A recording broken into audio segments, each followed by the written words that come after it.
কিছু যাত্রা শুধু রাস্তা পেরোনোর গল্প নয়, কিছু যাত্রা মানুষকে আবার তার আপন মানুষগুলোর কাছে ফিরিয়ে নিয়ে যায়, আর কিছু ফেরা হৃদয়ের ভেতরের অনেক পুরনো শূন্যতাকে আবার নতুন করে মনে করিয়ে দেয়।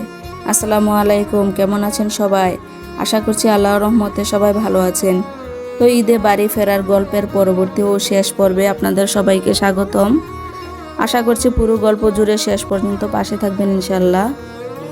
ফেরি পার হওয়ার পর থেকেই মনে হচ্ছিল যাত্রার ক্লান্তি ধীরে ধীরে কমে আসছে, কারণ আমাদের জন্য অপেক্ষা করছিল পরিবারের আর এক টুকরো ভালোবাসা। আমার ছোট ভাই শিহাব, ওকে দেখেই কথার আরস মহা খুশি হয়ে গেল। বিশেষ করে ওদের মামাকে দেখার পর ওদের মুখের হাসিটা যেন পুরো পথের ক্লান্তিকে ভুলিয়ে দিল। আমরাও সবাই অনেক খুশি ছিলাম।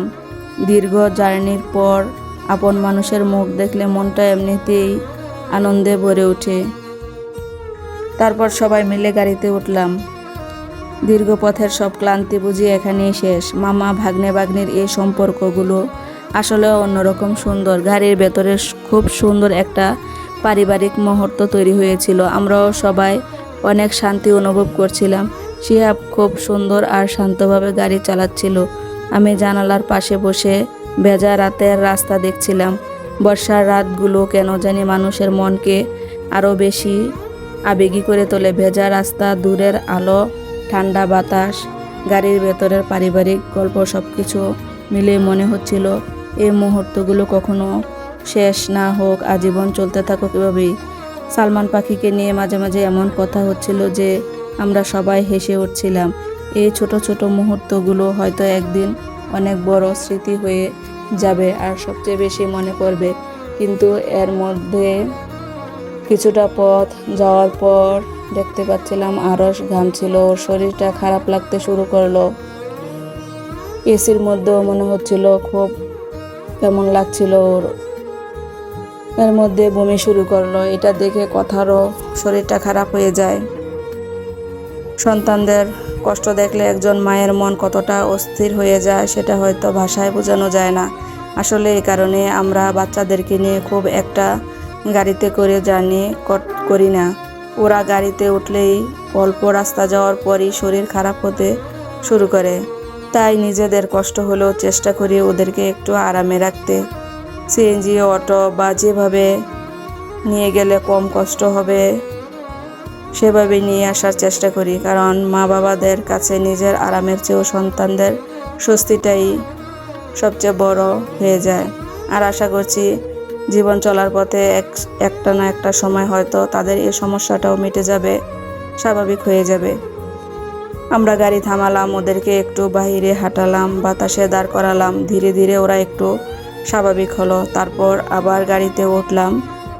শিহাব তখন আরও আস্তে আরও সাবধানে গাড়ি চালাচ্ছিল, শুধু বাচ্চাদের কথা ভেবে।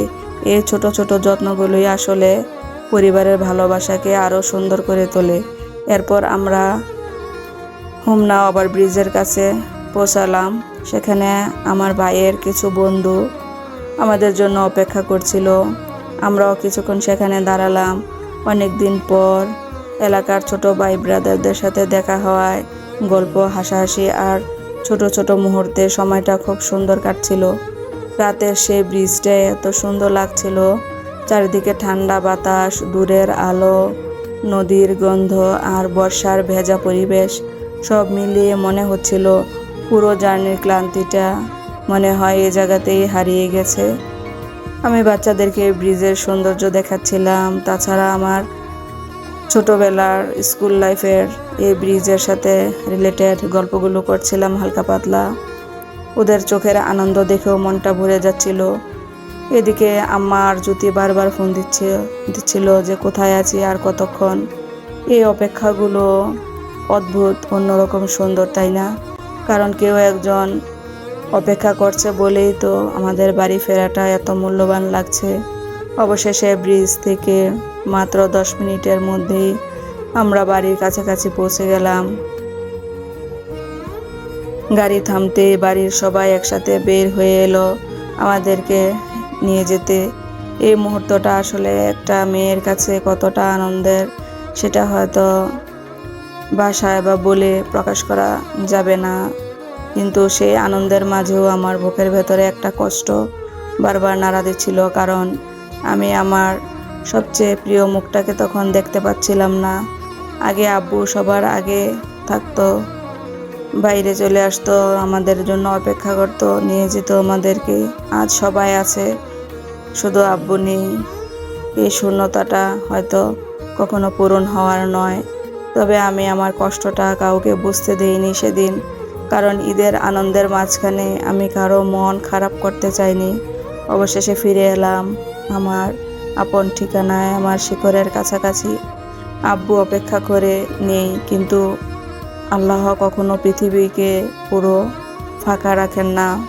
কেউ চলে গেলে কেউ না কেউ আবার নতুন করে জীবনে আলো হয়ে আসে।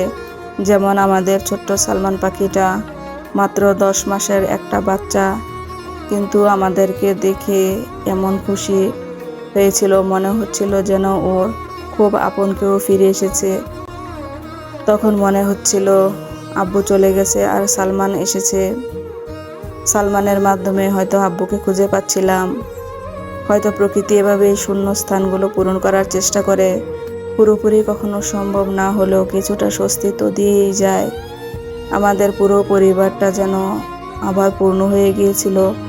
ভাই বোনদের আনন্দ, আমার মুখের হাসি, সব কিছুই প্রমাণ করছিল আমরা ওদের কাছে কতটা গুরুত্বপূর্ণ। হয়তো এটাই ঈদের সবচেয়ে সুন্দর অনুভূতি। হাজার ব্যস্ততা, হাজার দূরত্বের পরেও মানুষ শেষ পর্যন্ত ফিরে আসে তার আপনজনদের কাছে। আল্লাহ আমাদের সবাইকে আপনজনদেরকে ভালোবাসা ও একসাথে থাকার নিয়ামত আর পরিবারের শান্তি সব সময় দান করুক। আজকের গল্প এখানেই শেষ, কিন্তু এই সফরের স্মৃতিগুলো হয়তো অনেক দিন হৃদয়ে থেকে যাবে। ভালো থাকবেন সবাই। আল্লাহ হাফেজ।